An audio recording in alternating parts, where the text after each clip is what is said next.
வாழ்க வையகம், வாழ்க வையகம், வாழ்க வளமுடன். குரு வாழ்க, குருவே துணை. அருட்பேராற்றல் கருணையினால் இயற்கை யோகா மையம் என்று அபிராமி அந்தாதியின் 36வது பாடலை சொல்லி பாடி மகிழ்கிறது. காரணம், இப்பாடலை கேட்க படிக்க பாராயணம் செய்ய வினை வலிமை குறையும். வினை என்றால் என்ன, வலிமை என்றால் என்ன? வினை என்பது கர்மா. நல் கர்மா நன்மையும், தீதான கர்மாக்கள் தீமையும் விளைவிக்கும் என்பது விதி. அருட்தந்தை வேதாத்ரி மகரிஷி ஆகாமிய கர்மம், பிராரப்த கர்மம், சஞ்சீத கர்மம், இந்த 3 கர்மங்களிலே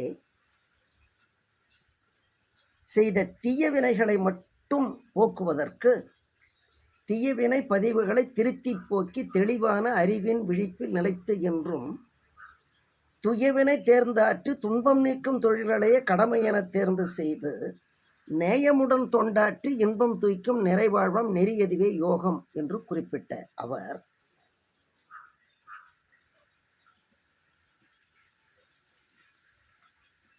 ஆகாமிய கர்மம் ஆகினை தவத்திலும், பிராரப்த கர்மம் துரிய தவத்திலும், சஞ்சீத கர்மம் துரியாதீத தவத்திலும் செய்து தீய வினையினால் பதிந்துள்ள பாவப்பதிவுகளை போக்கி பரமாத்மாவுடன் இணையுங்கள் என்று பாடுபட்டார்.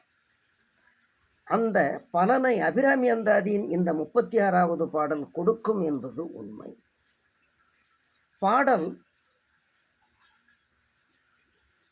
பொருளே பொருள் முடிக்கும் போகமே, போகமே பொருளே பொருள் முடிக்கும் போகமே, பொருளே பொருள் முடிக்கும் போகமே, அரும்போகம் செய்யும் மருளே, அரும்போகம் செய்யும் மருளே,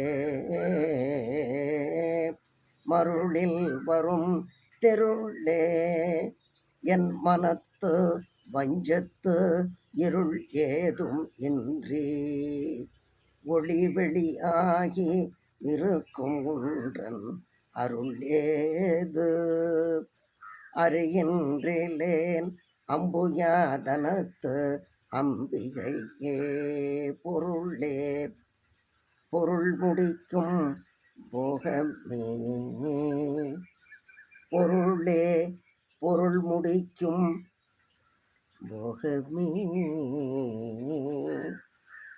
அரும்போகம் செய்யும் மருளே, அரும்போகம் செய்யும் மருளே, என் மனத்து வஞ்சத்து இருள் ஏதும் இன்றி, என் மனத்து வஞ்சத்து இருள் ஏதும் இன்றி ஒளி வெளியாகி நிற்கும், ஒளி வெளியாகி நிற்கும் ஒன்றன் அருள் ஏது அறிகின்றேன் அம்புயாதனத்து அம்பிகையே.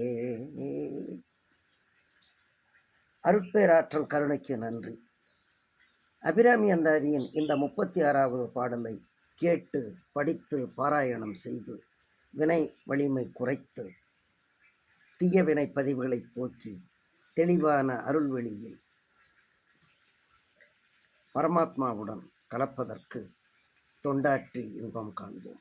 வாழ்க வையகம், வாழ்க வையகம், வாழ்க வளம்.